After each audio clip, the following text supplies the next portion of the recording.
NCR क्षेत्र में जो 10 साल पुरानी या 15 साल पुरानी गाड़ियों की जो धरपकड़ हो रही है, उनको इम्पाउंड किया जा रहा है और जबरदस्ती कबाड़ बनाया जा रहा है उनका।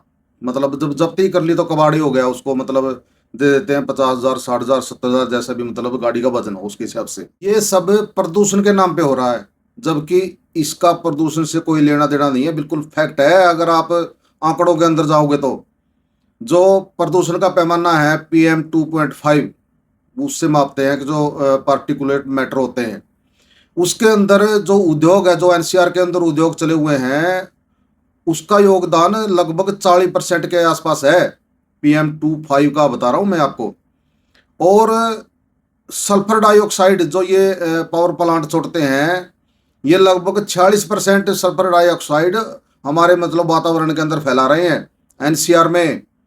और अब आ जाओ ट्रांसपोर्ट पर, जिस पर ये मार पड़ी है अब, उनका योगदान सिर्फ 20 से 38% तक है। जहाँ ज़्यादा डेंसिटी है वहाँ 20%। अब जैसे मान लो कंजेस्टेड एरिया है या जहाँ जाम लगे हैं, देखो वहाँ पर तो प्रदूषण होगा। लेकिन अगर ओवरऑल देखा जाए तो ये तीसरे नंबर पर आता है। इसके ऊपर दो सेक्टर है, उनके ऊपर कोई नकेल नहीं कसी जा रही। क्यों नहीं कसी जा रही? क्योंकि चंदे का खेल है सारा। ये लड़ाई कोई प्रदूषण की लड़ाई नहीं है, ये लड़ाई है middle class versus automobile sector के बीच के अंदर। ऑटोमोबाइल सेक्टर है जो सरकार को चंदा दे रहा है, जबकि मिडिल क्लास भी पूरा टैक्स देता है। हम हर चीज खरीदते हैं उसके अंदर टैक्स देते हैं, जब गाड़ी खरीदते हैं उसके अंदर टैक्स देते हैं, जब पेट्रोल डीजल खरीदते हैं तब टैक्स देते हैं। गाड़ी का जो रोड टैक्स है वो देते हैं, टोल टैक्स है वो देते हैं। लेकिन वो गिनती में नहीं आता, क्योंकि वो सरकारी खजाने में चला जाता है। और जो ये चंदा है ये पार्टी के खजाने में जाता है। ये सारा खेल यहाँ चला हुआ है। और जो गाड़ियों के पीछे वो लिखा लेते हैं ना कि हारे का सहारा बाबा खाटू श्याम हमारा, या हर हर महादेव, ये सबसे ज्यादा खेल उनके साथ ही हो रहा है। बताता हूं मैं आपको। अगर राजस्थान से कोई हरिद्वार जाना चाहे तो कहाँ से जाएगा?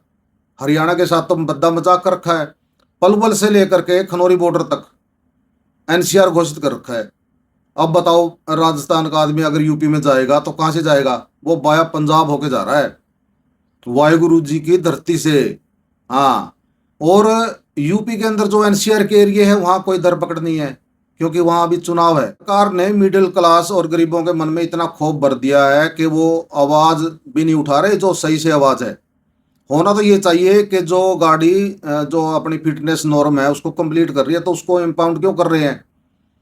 क्या हम अमेरिका, ऑस्ट्रेलिया, न्यूजीलैंड उनसे भी आगे चले गए हैं क्या? वहां 40-40 साल तक गाड़ी चल रही है, तो भारत में क्यों नहीं? क्योंकि हम तब्बू किस्म के आदमी हो गए हैं। और ये मन में डर रहता है कि हमारी तो सरकार मानेगी ही नहीं। जबकि जंतर मंतर का आंदोलन आपने देखा होगा, शुरू में ये लगा कि ये तो 2-4 दिन के अंदर सरकार इनको खदेड़ देगी, लेकिन उसने इतना गंभीर रूप ले लिया कि सरकार को झुकना पड़ा। अगर आप नियत से इस मुद्दे को उठाओ, क्योंकि आपके पेट पर लात लग रही है ये, तो सरकार को झुकना पड़ेगा। उद्योगपति ही देश को नहीं चला रहे, मिडिल क्लास और गरीब आदमी चला रहे हैं सही में तो।